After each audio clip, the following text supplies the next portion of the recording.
दी है उसे नई संसद के पहले बिल के तौर पे वहां पर इंट्रोड्यूस कर दिया जाए। हालांकि जो पास कराने की प्रक्रिया होगी, जो सरकारी कामकाज है वो कल ही होगा, ऐसा हमें बताया गया।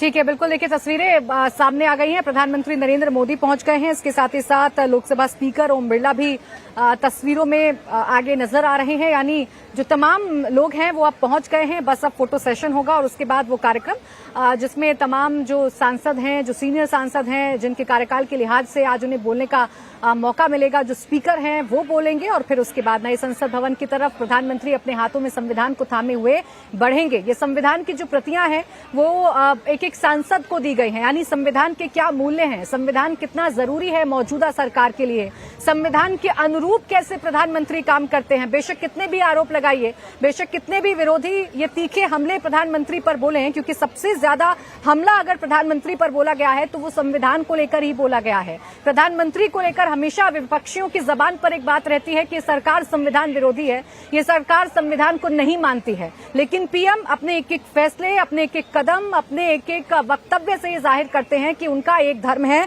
और वो है संविधान। और आज भी प्रधानमंत्री इस फोटो सेशन के बाद जो सेंट्रल हॉल में कार्यक्रम होगा, उसके बाद जब नए संसद भवन की तरफ आगे बढ़ेगा हमारा देश, तब प्रधानमंत्री हाथों में संविधान को लिए आगे बढ़ते हुए नजर आएंगे। इसका जिक्र करना भी देवेंद्र जरूरी है कि विपक्ष चाहे कुछ भी कहता रहे, पीएम अपनी कार्यशैली से संदेश जरूर देते हैं कि उनके लिए देश सर्वोपरि है, उनके लिए संसद कितना मान्य रखता है, उनके लिए संविधान सर्वोपरि। बिल्कुल प्राची, और पॉलिटिकल लीडरशिप के तौर पे उनकी सबसे बड़ी खासियत को अगर देखें तो ये समझ में आता है कि जिस प्रकार का प्रेशर ग्रुप काम करता है उनके ऊपर नकारात्मक दबाव बनाने के लिए, उस दबाव में वो कभी नहीं आते और उन दबावों की वजह से अपने फैसले पे पीछे हट जाएं, अपने कदम पीछे खींच लें, ऐसा कभी भी होता दिखता नहीं। और संविधान को लेकर चाहे जितनी बातें कही जाती रही हो, लेकिन आप देखें तो प्रधानमंत्री नरेंद्र मोदी का जो भी काम होता है, जैसे धारा 370 को हटाया जाना, क्या वो गैर संवैधानिक था? उसी संविधान के जो प्रावधान थे उसी के आधार पर बिल बनाया गया।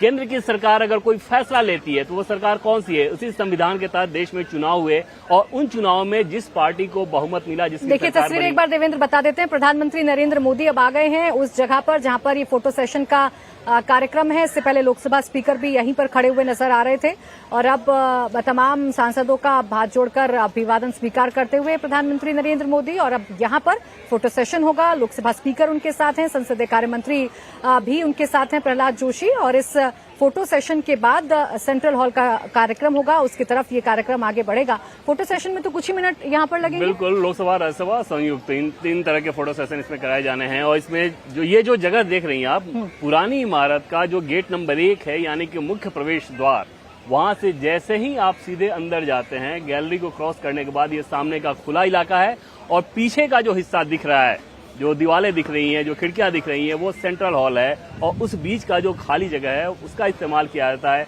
हमेशा ही फोटो सेशन के लिए। ये फोटो सेशन बहुत खास इस लिहाज से, आमतौर पर सत्र जब खत्म होता है, कोई टर्म जब खत्म होता है लोकसभा का, वहां पर फोटो सेशन होता है या कोई विशेष अवसर हो। तो इस बार का विशेष अवसर ये है कि इस इमारत की आज ये आखिरी कार्यक्रम इस रूप में किया जा रहा है। हालांकि बाकी जो वहाँ पे स्टैच्यूज बहुत सारी हैं, उन स्टैच्यूज को लेके चर्चा भी चल रही है, क्या वहीं रहना चाहिए, उसको नई इमारत में शिफ्ट किया जाना चाहिए।